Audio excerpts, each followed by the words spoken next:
ये crime free Bharat है, इस शब्द से आप क्या तात्पर्य रखते हैं? What do you understand by the term phrase crime free Bharat? What does it actually signifies?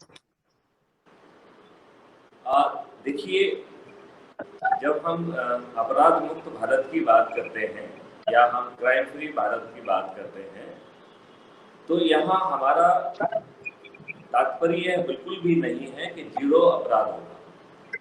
Crime free Bharat या अपराध मुक्त भारत की जब हम बात करते हैं तो हमारी सोच है कि अपराध जो है वो आप महसूस ना करें।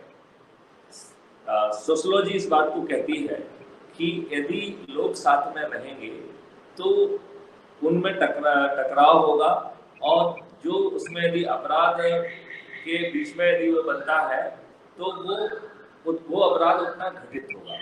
तो इसकी हैसियत से हम इसको दो भागों में बांट रहे हैं।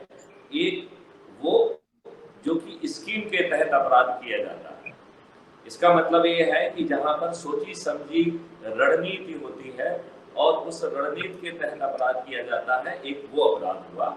और दूसरा अपराध हुआ जिसको रिएक्शनरी अपराध कहते हैं, जहां पे कि आपने कुछ सोचा नहीं है, आपने अपराध की कोई प्लानिंग नहीं की है और आपको गुस्सा आ गया है और आपने गुस्से में कुछ ऐसा कर दिया जो कि कानून के हिसाब से अपराध की श्रेणी में आता है। तो ये रिएक्शनरी क्राइम हुआ, ठीक है ना।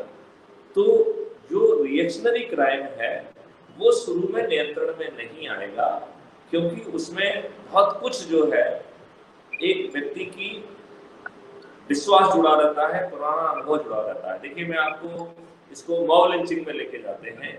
मॉब लिंचिंग क्यों होती है? क्योंकि जनता को जब लगता है कि हम पुलिस के पास जाएंगे, थाने में जाएंगे और थाने में मालूम नहीं हमारी सुनवाई होगी कि नहीं होगी, मालूम नहीं जो है अपराधी को पकड़ा जाएगा कि नहीं पकड़ा जाएगा, और सजा होने की बात तो उसके देह में आती भी नहीं है, तब वो जो है कानून को अपने हाथ में लेने की कोशिश करता है। इसमें एक साइकोलॉजिकल रीजन भी बहुत भारी होता है कि साइकोलॉजिकल हम सब के अंदर कोई ना कोई तनाव भरा हुआ है और हम अपने आप को, हर कोई जो है अपने आप को कहीं ना कहीं शक्तिहीन पाते हैं। हमको लगता है कि हम अकेले क्या कर लेंगे। जब जो है इस तरीके की मॉब होती है और हमें एनोनिमिटी का कवर होता है, तो हम जो है ना उस एनोनिमिटी को कवर को देखते हुए कई बार हम ऐसी हरकत कर जाते हैं जो कि एक जघन्य अपराध में की श्रेणी में आता है। तो जो अपराध मुक्त भारत की परिकल्पना है, इसमें 5 चरण हमने रखे हैं।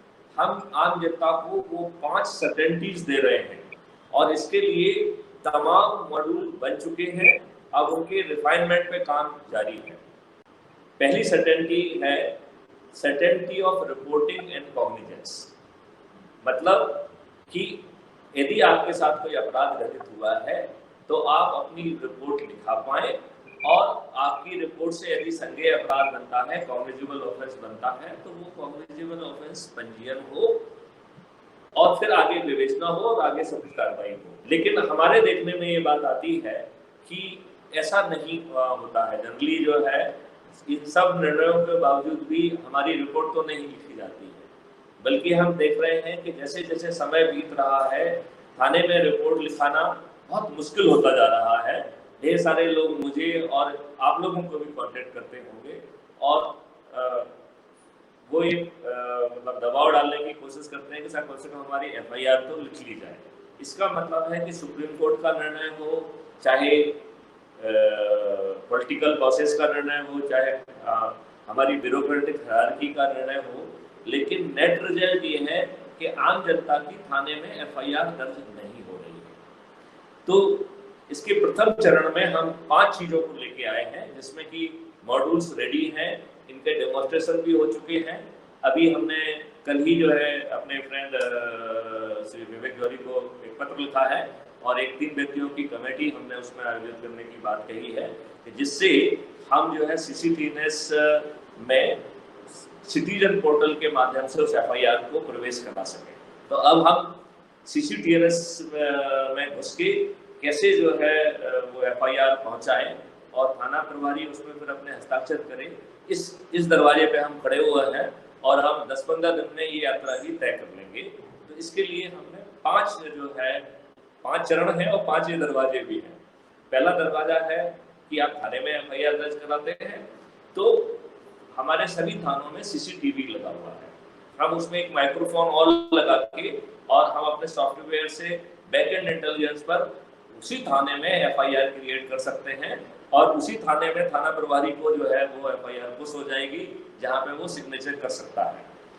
आज हम 3,500 करोड़ से ज्यादा सीसीटीएनएस में खर्च करने के बावजूद भी हमारी सीसीटीएनएस एफआईआर दर्ज नहीं कर रही है।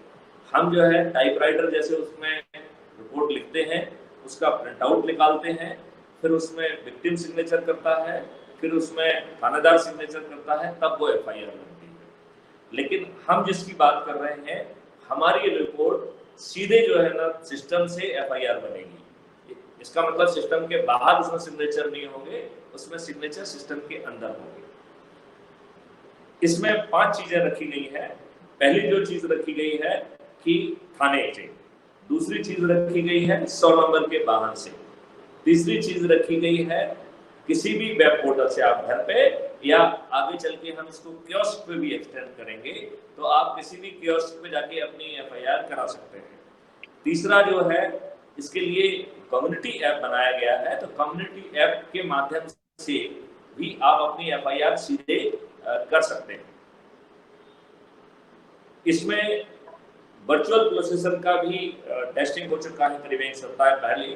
तो एक वर्चुअल थाने का कॉन्सेप्ट यूज में रखा गया है जिसमें एनिमेटेड फिगर जो है आपसे बात करके थाने जो है एफआईआर के जितने भी इशूज हैं, जितने भी एट्रीब्यूट्स हैं, वो उसको आपसे एक्सट्रैक्ट करेंगे और उसको एफआईआर में वो कन्वर्ट करेंगे। यदि मान लो एक लेडी जो है वो वर्चुअल थाने में रिपोर्ट करना चाहती है तो वो सिलेक्ट कर सकती है। यदि उसको लगता है कि उसे फीमेल ऑफिसर से बात करना है तो फीमेल कैरेक्टर को चुन सकती है। किसी को यदि मेल कैरेक्टर से बात करना है, हालांकि वो एनिमेटेड है, लेकिन वो जो है वो एनिमेटेड जो है वो हमारी पुलिस से बेहतर काम करेगा, क्योंकि अभी जो एफआईआर लिखी जाती है, आप लोग उन एफआईआर को कोर्ट में और मूड कोर्ट और यहाँ पे हैंडल भी करते होंगे। उस एफआईआर में आप कई बार देखते हैं कि मजमून कुछ है और सेक्शन कुछ लगे हैं।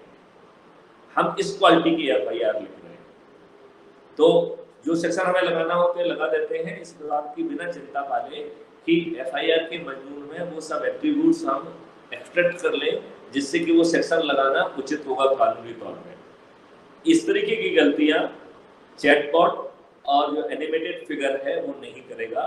जो एफआईआर होगी वो उसमें सभी डिटेल से जहां जहां उसको कमी होगी वो आपसे पूछेगा और उसको आपकी एफआईआर में ऐड करेगा, जिससे कि एफआईआर पूरी तरह से कानूनी रूप से वैध एफआईआर होगी। अब इसमें सिग्नेचर का सवाल आता है, तो विक्टिम के सिग्नेचर कहां से आएंगे? तो विक्टिम के 4 तरीके के सिग्नेचर का हमने प्रावधान किया, एक नहीं 4 तरीके का प्रावधान। एक तो उसी ऐप से रियल टाइम बेसिस पे आपका फोटो कैप्चर किया जाएगा, अपलोड नहीं किया जाएगा, फोटो कैप्चर किया जाएगा, जिससे उसमें कोई मैनिपुलेशन की वो नहीं रहेगी और आपका ही फोटो मतलब विक्टिम का फोटो डेट, टाइम और लोकेशन स्टैम्प के साथ इनक्रिप्ट करते हुए उसे हैश वैल्यू से और ब्लॉकचेन टेक्नोलॉजी से उसको प्रोटेक्ट कर दिया जाएगा। तो उसको मैनिपुलेशन का कोई स्कोप नहीं रहेगा। इस सिग्नेचर को हमने कहा है फोटो सिग्नेचर। सेकंड सिग्नेचर जो है वो है ऑप्टिकल सिग्नेचर। तो जिस ऐप है उसी की स्क्रीन पे आप सिग्नेचर करेंगे और वो सिग्नेचर कैप्चर होके उसी तरीके से डेट, टाइम और लोकेशन स्टैम्प के साथ वो इनक्रिप्ट होके ब्लॉकचेन टेक्नोलॉजी से प्रोटेक्ट होके वो ऑप्टिकल सिग्नेचर हो जाएंगे। तीसरा जो है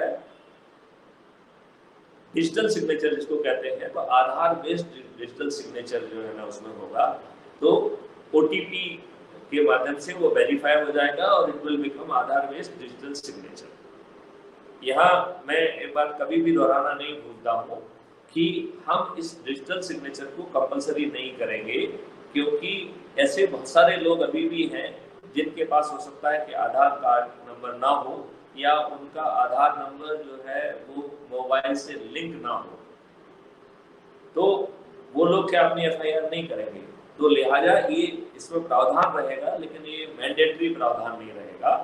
और यही बात जो है वो विदेशियों के बारे में भी है कि जैसे जो विदेशी हैं उनके बेचारों के पास तो आधार नंबर होगा नहीं, तो उनको भी यदि वो इंडिया आते हैं और उनके साथ कोई अपराध घटित होता है और उसकी वो रिपोर्ट करना चाहते हैं तो उनके लिए भी आधार नंबर एक कंपलसरी नहीं हो सकता है।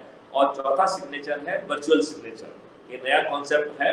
तो ये 4 तरीके के सिग्नेचर होके फिर FIR जो है इन सिग्नेचर के साथ सिटीजन पोर्टल के माध्यम से ये पहुंचेगी CCTNS में, थाना प्रभारी के डेस्कटॉप में। अब इसमें कुछ मित्रों ने हमसे ये बात कही कि साहब आप थाना प्रभारी का डिस्क्रिप्शन कैसे ले सकते हैं। हमने कहा हमारी ऐसी कोई नियत नहीं है, हम थाना प्रभारी का कोई डिस्क्रिप्शन नहीं लेना चाहते हैं।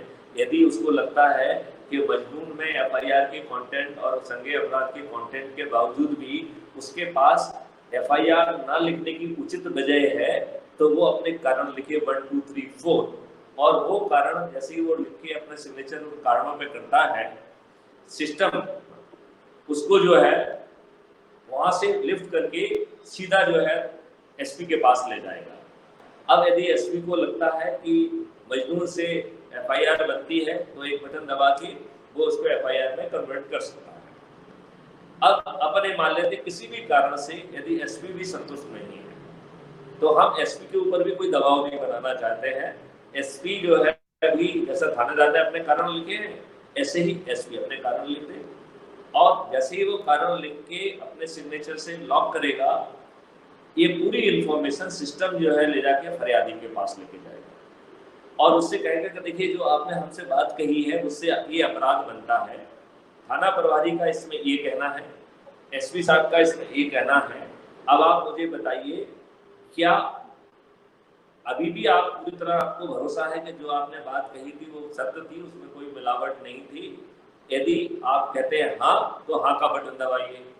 जैसे ही वो हाँ दबाएगा तो एक एफिडेविट उसके सामने आ जाएगा जिसपे वो डिजिटल सिग्नेचर करेगा, और यदि कोर्ट की कोई फीस बनती है तो वो कोर्ट फीस का पेमेंट भी वहीं कर पाएगा, और सिस्टम फिर इसको ले जाके मजिस्ट्रेट के पास लेके जाएगा under section 156(3) red with section 190 of the CRPC।